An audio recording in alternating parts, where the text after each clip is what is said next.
Morning, everybody. Excuse me, it's Monday. Oh gosh, I don't know what the beginning of the week, fourth week of July. I'm not sure the date today. Be the 22nd, I think.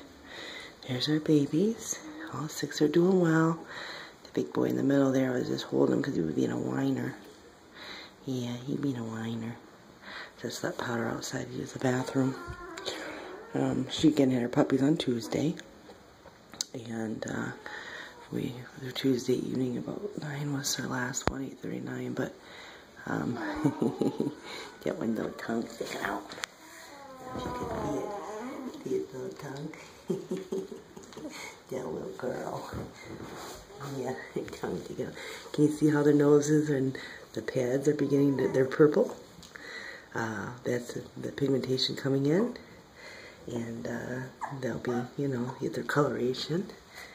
What's this wiggle worm doing? That's the little boy that we thought got chilled. He is a shaker and a mover. So nothing telling him about. No. No, he's a baby. Yeah. Matter of fact, the closet underneath the door, you can see the frame of the mirror on there.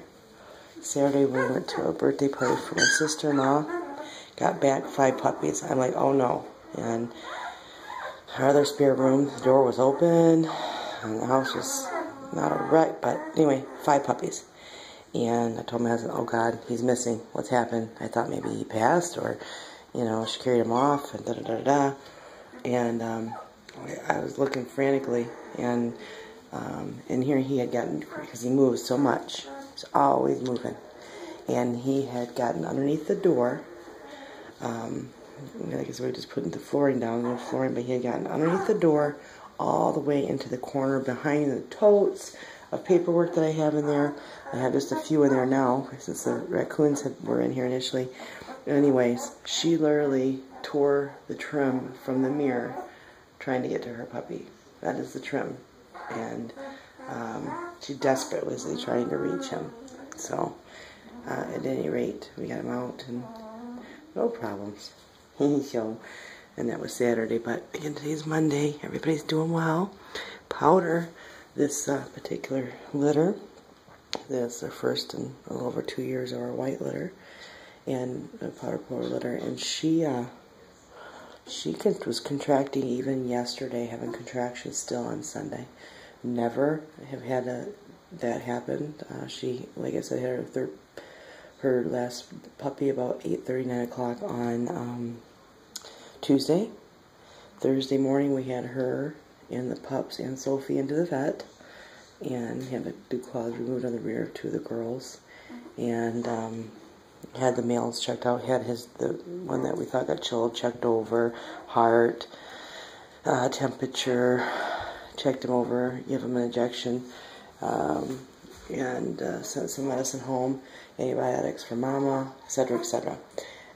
She still, and I called Saturday, talked to the vet. He said that perhaps because of a slight infection after birth, which that happens commonly, although these puppies were born quickly, smaller litter, not a smaller litter, mid-sized litter, but not big. At any rate, he said that just because of the infection, she could be in pain, and said give her an aspirin. Well, still contractions yesterday. I talked to one of the other vets. He had me come pick up some actual pain meds for her.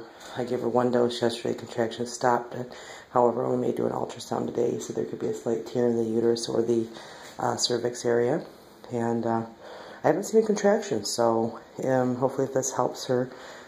She's had 2 baths since, still haven't discharged, which is not uncommon, but discharges still quite a bit of red blood. And so for those of you who say, I want to breed, this is nothing. This is all part of it. And this is just the beginning, a few days in. So it's constant. It is a lot of worry, concern, care, and that's it. You gotta, know that this is a passion. This is not an income, a job. It is the love that you have for animals. and those that care enough to be willing to commit to the lifetime of this animal. Somebody dreaming. They're dreaming.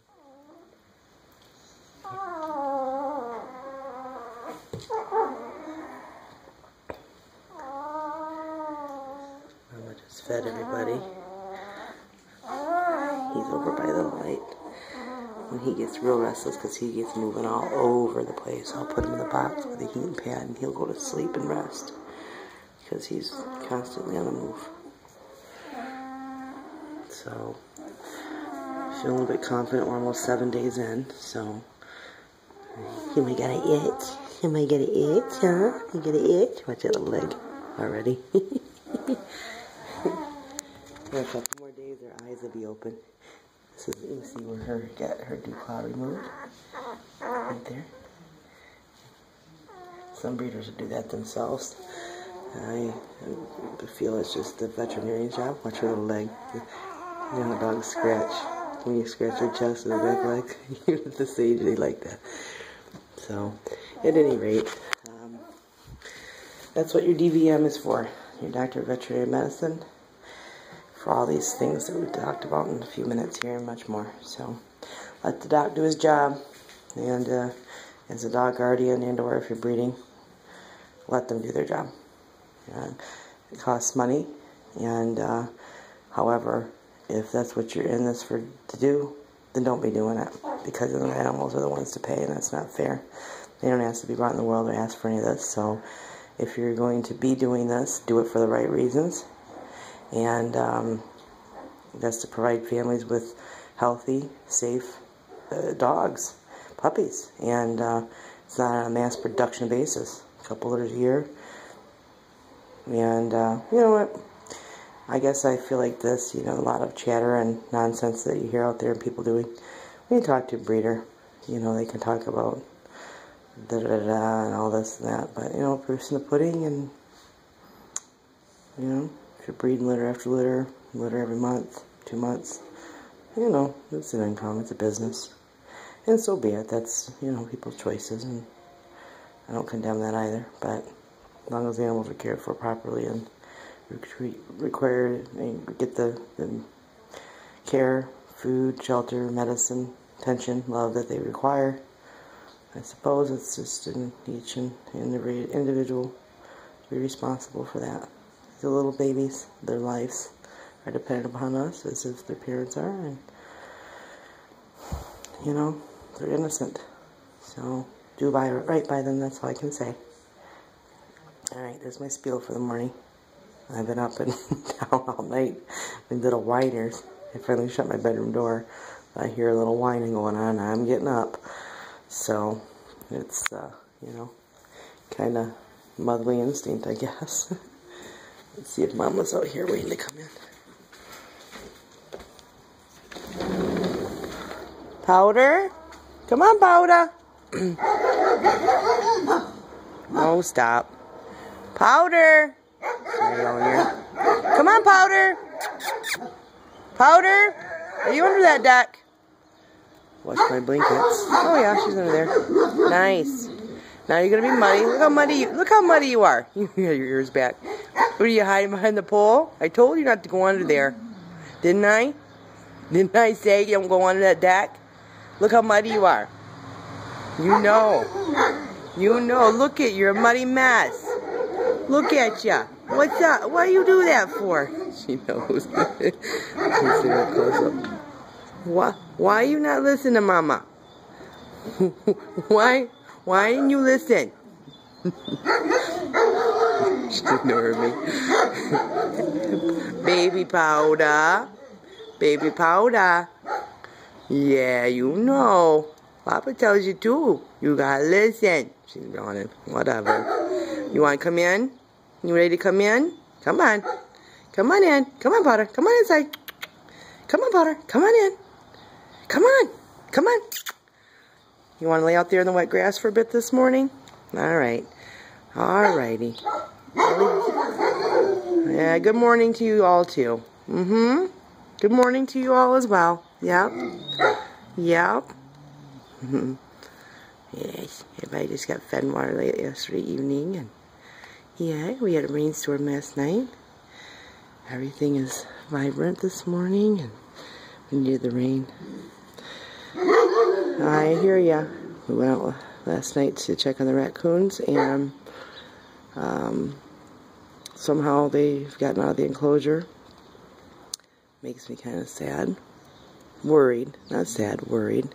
Of course, they still changed out their water and left the door open if they come back, and left them their pork rinds, which they love.